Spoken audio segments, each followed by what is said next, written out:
How to leave family sharing on iPhone.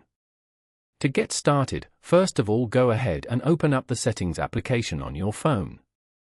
Once you're here, tap on your account at the top. This is your Apple account settings page. On this page, go to Family. This is the family sharing page. You can share your subscriptions, share purchases, and also set up parental controls from here. You can view the members here and see what they can access and share. Tap on your name at the top. On this page, tap on Stop using family sharing at the bottom. Tap on Stop using family sharing again to confirm. Family sharing will now be turned off.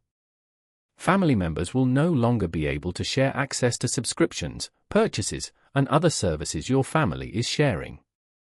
Following these steps, you can easily leave family sharing on iPhone. Thank you for watching. Please leave a like if this tutorial helped you, or leave a comment below if you have any questions related to the video.